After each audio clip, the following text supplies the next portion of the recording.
Mateus capítulo 5, versículo 3. Bem-aventurado os humildes de espírito, porque deles é o reino dos céus. Vamos repetir comigo? Bem-aventurado os humildes de espírito, porque deles é o reino dos céus. Amados irmãos, o mundo tem um paradoxo financeiro, não é? Porque poucas pessoas detêm muito, e muitas pessoas detêm muito pouco.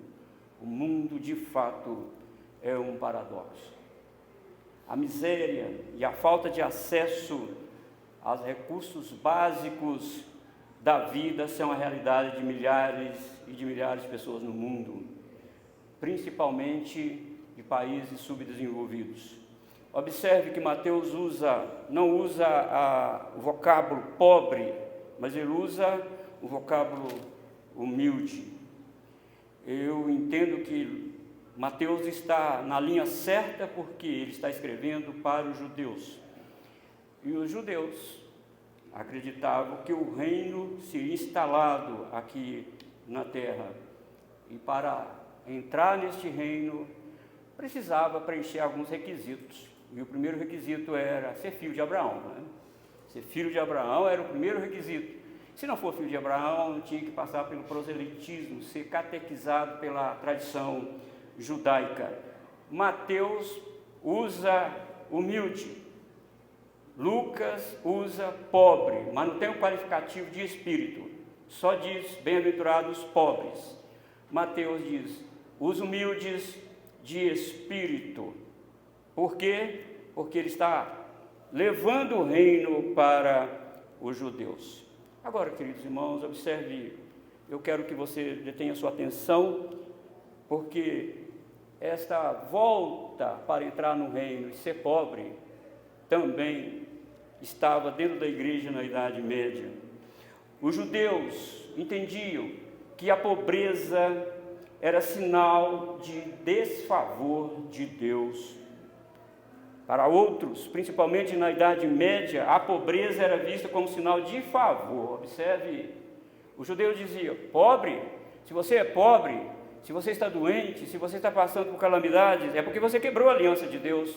Você é desobediente, porque se você tivesse obedecido a Deus, a aliança de Deus, você não estaria nesta situação. A igreja na Idade Média pensava diferente. Os crentes não podem possuir bens. Os crentes que servem a Cristo, para entrar no reino, os crentes precisam ser pobres.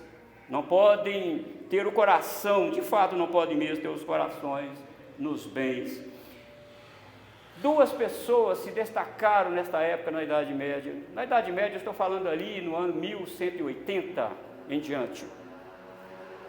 Pedro, Valdo e Francisco de Assis. Esses homens lutaram para ter uma vida simples, servir a Deus de uma maneira muito simples.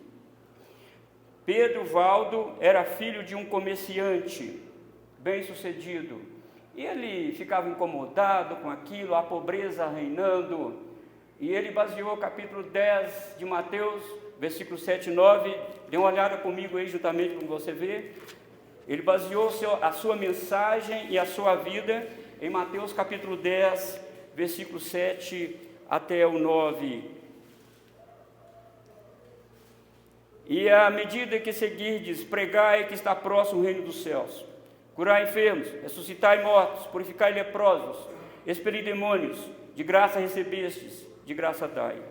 Não vos provereis de ouro, nem de prata, nem de cobre nos vossos cintos, nem de alforje para o caminho, nem de 2 túnicas, nem de sandálias, nem de bordão, por digno é o trabalhador do seu alimento. Pedro Valdo olhou esse texto, juntamente com bem-aventurados pobres, na versão de Lucas, ele diz: não, os crentes não podem pregar o evangelho com roupas finas, com roupas caras, hoje com relógio Rolex, como é que são esses carrões aí, a Ferrari, o Mustang, não sei mais o que. Não, os crentes não podem usar essas coisas, precisam ter uma vida simples. Pedro Valdo pregava desta forma. Embora ele era de uma família rica, No entanto, ele preferiu viver uma vida simples. Mas quem mandava naquela época era o clero da Igreja Católica Apostólica Romana, não é? E ele não tinha autorização para pregar. E ele continuou pregando a si mesmo. E no ano 1184, a igreja reuniu num concílio na cidade de Verona e excomungou e expulsou Pedro Valdo e os seus seguidores. Dê uma olhada na história da igreja. Os valdenses, os irmãos valdenses, você vai perceber como que esses irmãos sofreram. A Igreja Católica não autorizou eles a pregar. Ele queria criar uma ordem dos menores, que mais tarde deu o nome de a Ordem dos Mendicantes. Ele não teve autorização e ficou de lado, mas continuou mesmo assim pregando quando ele fugiu do clero da igreja. E essa ordem morreu. Este lema de viver uma vida simples morreu? Não. Francisco de Assis, que nasceu na cidade de Assis, na Itália, também era filho de comerciante, vestia muito bem, tinha posses, mas ele não concordava com a vida de luxo que sua família empreendeu. Então ele começou também a olhar esse texto, bem-aventurados, pobres, bem-aventurados, humildes, e isso aqui que Jesus falou, que não era para levar nada, não ter ouro, não ter prata, e ele também começou a pregar o Evangelho sem as indumentárias que seu pai dava a ele. Roupas caríssimas que seu pai dava para Francisco, ele tirava aquelas roupas e vendia e dava o dinheiro para os pobres. Ele estava entendendo que ele estava pregando o Evangelho do Reino. Era desta forma que ele entendia que ele tinha acesso ao Reino. Um dia o pai dele deu uma festa só para poderosos na sua casa. Então Francisco de Assis, com certeza, estava presente lá. E o pai dele veio com uma túnica bonita, caríssima, roupas finas, e o vestiu para ele estar ali junto com os convivas. Ele retirou toda a roupa e ficou completamente nu e saiu em protesto à sua família. E era inverno, alguém colocou uma manta de tipo aqueles de saco mesmo, de estopa, e colocou no Francisco de Assis. E ele começou a viver andarilho, sujo. Ele também empreendeu, vou conversar com o Papa, para ele me autorizar eu pregar o Evangelho desta forma. Naquela época era o Papa Inocêncio III, um homem mais poderoso daquela época. Ele não mandava somente na igreja, mandava também nos reis. Todos os reis e todos estavam subordinados a Inocêncio III.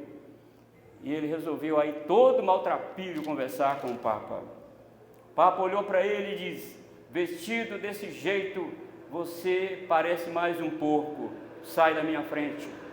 Francisco de Assis saiu, abaixou a cabeça e saiu e foi dormir. Ele achou uma pocilga e foi dormir juntamente com os porcos, todo sujo.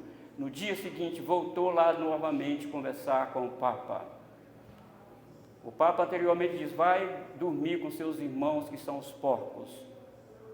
E Francisco de Assis novamente chegou lá todo sujo. E o Papa diz: você de novo? Ele diz: Papa, eu fiz o que o senhor mandou. Eu fui dormir com os porcos. Agora faça o que eu estou pedindo. Segundo o historiador da igreja, Justo Gonçalves, um dos maiores historiadores da igreja, o Papa Inocêncio era um homem de uma capacidade cognitiva muito grande, era um homem que tinha uma capacidade administrativa muito grande. Uma das capacidades que Papa Inocêncio tinha era fazer uma coisa dar certo quando tudo estava dando errado. Ele fazia o lado oposto virar o seu amigo, ele tinha essa capacidade de fazer isso. E ele tinha sim o apoio dos ricos e poderosos, mas os pobres estavam longe da igreja e longe também do Papa. E o Papa olhou para Francisco e disse: é agora que eu vou unir, usar esse homem para unir, trazer os pobres para perto de mim, não fisicamente. e ele deu autorização para Francisco criar a Ordem dos Mendicantes. Agora ele estava debaixo da autorização do Papa, e assim o Papa foi louvado, o Papa foi ovacionado, porque ele deu sim uma ordem para esse homem tão humilde, de roupas tão simples, pregar o Evangelho. Meus irmãos, atualmente os pastores da teologia da prosperidade e também alguns teólogos da confissão positiva voltaram ao pensamento dos judeus de que ser pobre é sinal de maldição. Pregam por aí que ser pobre, há um demônio que está levando você à pobreza. E você precisa lutar com todas as forças para quebrar essa maldição e assim entrar no reino de Deus. Os teólogos da teologia da prosperidade dizem: Deus chamou você para ser dono do seu negócio. Deus chamou você para entrar no reino de cabeça erguida. Deus chamou você para vestir roupas caras, comprar carros de luxo. Deus chamou você para isso. Voltou, irmão, novamente o pensamento dos judeus. Está bem perto de nós. Mas o que será de fato que Jesus disse aqui nesta expressão registrada por Mateus? Bem-aventurado os humildes de espírito, porque deles é o reino de Deus.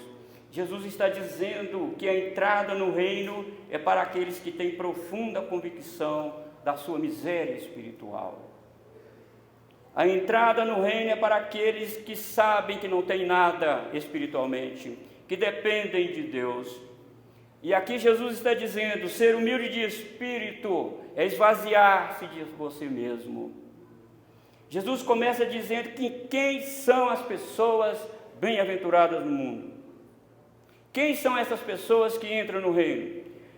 Eu fico imaginando, irmãos, como os judeus, os discípulos, na verdade, estavam sentados ali juntamente com Jesus, e eles tinham essa noção de que ter posses, ter muito dinheiro, mandar, era um sinal do favor de Deus.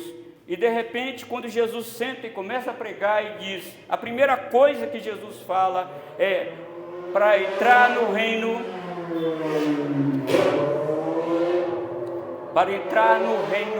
você precisa se esvaziar. Esvazie de você mesmo, esvazie. Você não vai entrar no reino com autoconfiança. Você não consegue entrar no reino porque você não tem a chave para abrir a porta para entrar no reino. E a chave para abrir a porta para entrar no reino é reconhecer quem você é e quem Deus é. Quando o homem reconhece quem ele é, que ele depende de Deus para sentar, para levantar, para andar, para deitar, para trabalhar, para ganhar a sua vida, quando ele reconhece isso de todo o seu coração, quando ele reconhece que a salvação está fora do alcance dele, que a entrada pelos portais do reino está fora do alcance dele, ele entra nesse reino. Ele é humilde. Meus irmãos, por que os soberbos não entram no reino de Deus? Porque Deus detesta o soberbo. Deus, trazendo uma tradução bastante literal, uma tradução bíblica, Deus odeia o soberbo. A Escritura Sagrada diz que Deus resiste aos soberbos. E quantas pessoas estão pensando que ser descendente dessa e daquela família, como os judeus pensavam, ser descendente de Abraão era já a garantia de entrar no reino. Jesus disse: não, a entrada no reino é para os humildes. Aí Jesus começa dizendo: bem-aventurado é você que reconhece, que se esvazia de você mesmo. Bem-aventurado é você que entende que você não pode fazer nada, mas absolutamente nada, sem Deus. Bem-aventurado. Agora, irmãos, bem-aventurado não é meramente ser feliz, não. Bem-aventurado é ter uma visão beatífica de Deus. A visão beatífica de Deus é uma visão espiritual de Deus. E Deus, a imagem de Deus foi projetada em Jesus Cristo. E quando eu vejo Jesus na minha vida, quando eu vejo Jesus atuando na minha vida, quando eu vejo Jesus, irmãos, trazendo os benefícios aplicados da sua morte e ressurreição na minha vida, quando eu consigo ver Jesus com os olhos espirituais, eu sou um bem-aventurado. Você também é bem-aventurado. Não é ter coisas. Coisas vêm a reboque. Não. E às vezes nem vêm. Às vezes não. Jesus contou uma parábola do rico. Lembra da parábola do rico e Lázaro? Para os judeus, o rico estava no reino. Ele estava lá no reino. Ele estava debaixo das bênçãos de Deus. Aquele homem era um homem bem-aventurado. Olha a casa dele. Olha, ele é um judeu genuíno. Esse Lázaro, cheio de feridas, cheio de câncer, esse homem está debaixo da maldição de Deus. Ele não vai para o reino. E Jesus conta que do outro lado morrem os dois e houve uma inversão de lugar. Aos olhos dos judeus e aos nossos olhos, talvez, olharíamos aquele homem e concluiríamos: este homem tem a bênção de Deus. Este homem é um bem-aventurado. Este homem está no reino. E na verdade, não. Porque Jesus disse: o reino de Deus pertence aos humildes. É bem-aventurado os humildes de espírito, porque implica dizer que nada que for material, como fama, dinheiro, conforto, fartura, alimento, bebida ou outra coisa qualquer, podem satisfazer o vazio que está dentro do homem. Belsazar estava festejando no palácio, festejando, bebidas, e eu entendo que o salão de festa de Belsazar estava repleto de mulheres e mulheres, e ele bebendo: eu sou rei, eu mando nesse negócio aqui. O semblante dele alegre. De repente, lá no fundo da parede, aparece uma mão misteriosa, escrevendo Mene, Mene, Tekel, Facim. Mene, Mene, Tekel, Facim. Que isso? Chama os intérpretes, os sábios, e ninguém interpretou aquilo. Chama Daniel. Daniel lê Mene, Mene, Tekel, Facim, significa rei. O seu reino acabou e foi dado aos medos e aos persas. Diz a Escritura que o semblante dele descaiu. Por quê? Porque posses, dinheiro, posição, irmãos, isso não garante que a pessoa está no reino. É preciso ser humilde de espírito. E o que dizer também do rei Saul, o primeiro rei de Israel? Ele poderia bater no peito: eu fui o primeiro rei de Israel.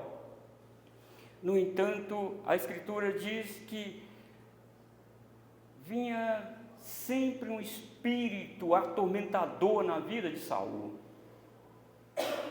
E aquele espírito, sua posição, seu dinheiro, sua fama como um rei alto, belo e forte, não poderiam de forma alguma expulsar aquele espírito. Mas aquele menino, criado, pastoreando ovelha do seu pai, aquele menino, Davi, estava ali no palácio. Aquele menino era bem-aventurado. Ele estava no reino e Saul fora.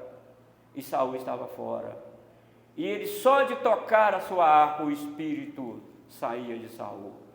Se nós olhássemos para Saul e Davi e fizéssemos uma leitura superficial, só Deus vê o coração, nós também concluiríamos: Saul está no reino e esse menino Davi está fora. Mas, irmãos, é para os humildes de espírito. Humilde de espírito, disse Jesus também, é depender completa e exclusivamente de Deus. Qual pessoa pode entrar por si mesma no reino? Qual pessoa pode ser salva por si mesma?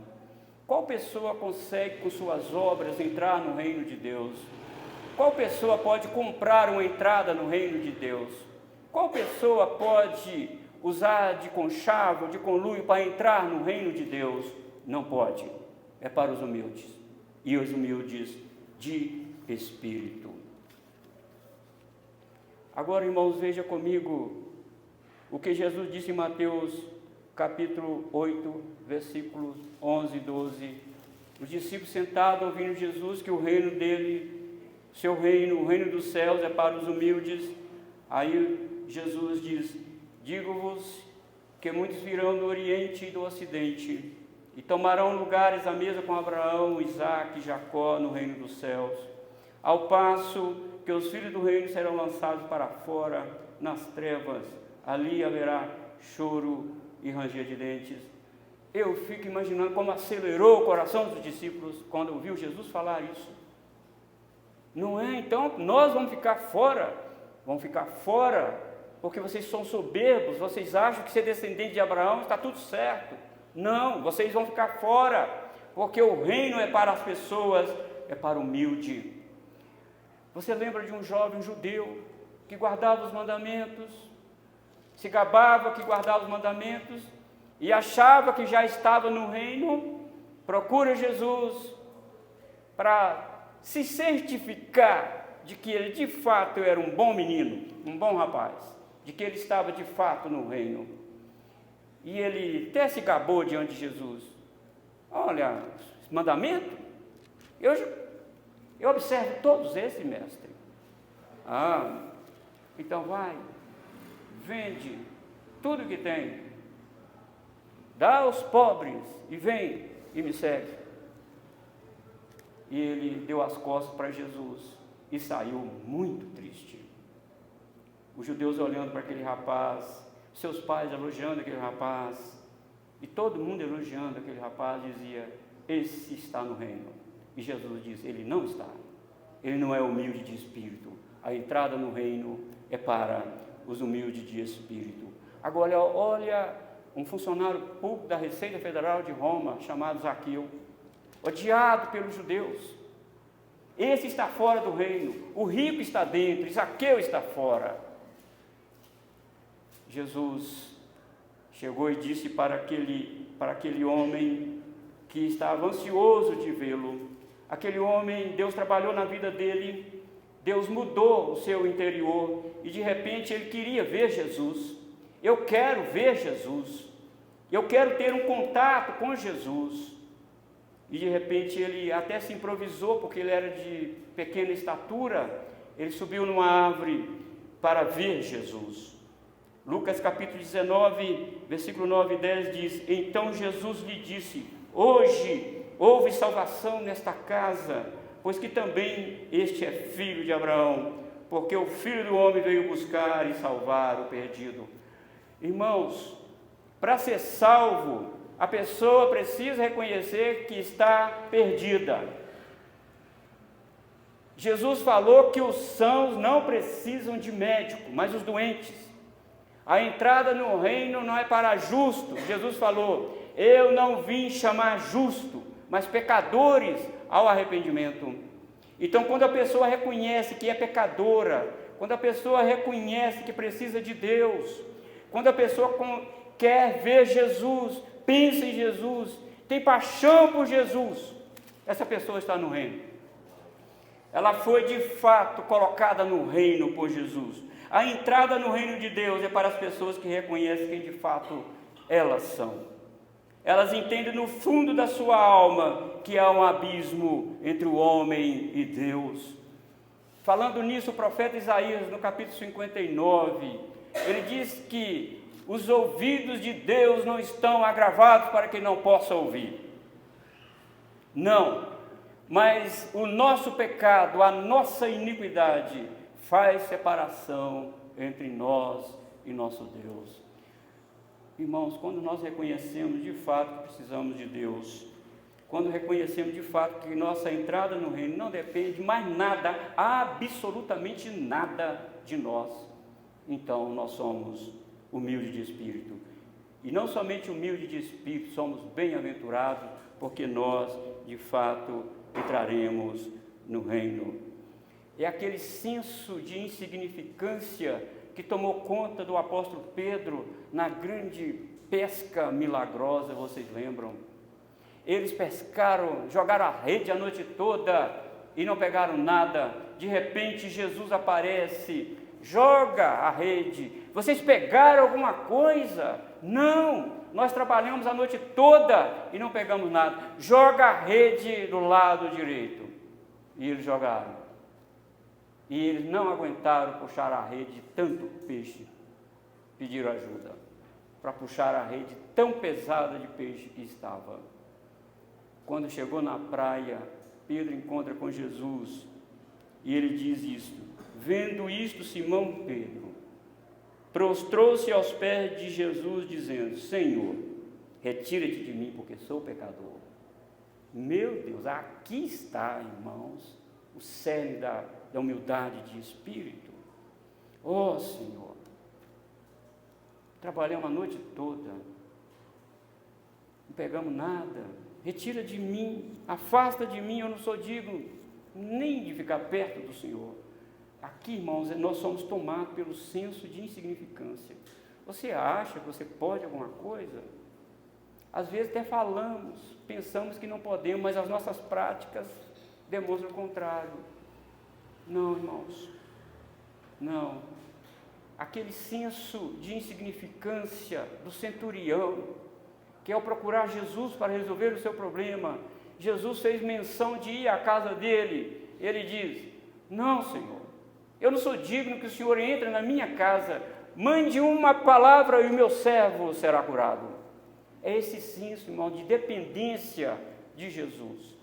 Se você tem esse senso de dependência de Jesus, você se esvaziou da sua autoconfiança, da sua autossuficiência, e não é autocomiseração, é você saber que você é limitado e Deus é todo-poderoso. Ele tem a decisão da sua vida pessoal e da sua família na mão. Então sossegue o seu coração e viva na dependência dele. Bem-aventurado, você está no reino. Você está no reino se você detiver esse pensamento e andar pelas ruas, irmão, não vendo o pecado que está graçando aí na sociedade, mas olhando nas ruas e vendo Jesus. Jesus está perto de mim aqui. Você já foi tomado por esse senso da espiritualidade de Jesus? Você andar na rua, e talvez até mesmo na sua caminhada, e você ser tomado pelo senso da presença de Jesus? Jesus está perto de mim aqui. E você é tomado por isso, e de repente você sabe que você é insignificante, mas que é para você, que é humilde de espírito, que a entrada no reino está garantida. Bem-aventurados os humildes de espírito, porque deles é o reino dos céus. Não é para a descendência de Abraão, não. E Jesus começa ensinando os discípulos, dizendo: bem-aventurado você que esvaziou de você mesmo, bem-aventurado é você que depende exclusivamente de mim, mas é de mim, somente de mim. Bem-aventurado é você, bem-aventurado. Irmãos, eu sei, se você ainda não passou, você vai ainda passar por essa experiência, se você está no reino. Você vai estar numa situação que parece que não tem jeito de resolver, parece que as coisas não vão se encaixar na sua vida e na sua família, e você está numa situação muito difícil. Se você estiver no reino, eu garanto, com base na Escritura Sagrada, Deus vai mostrar a você quem manda em toda situação, é Ele, e você será tomado de insignificância, e como nós cantamos aqui: obrigado, Jesus.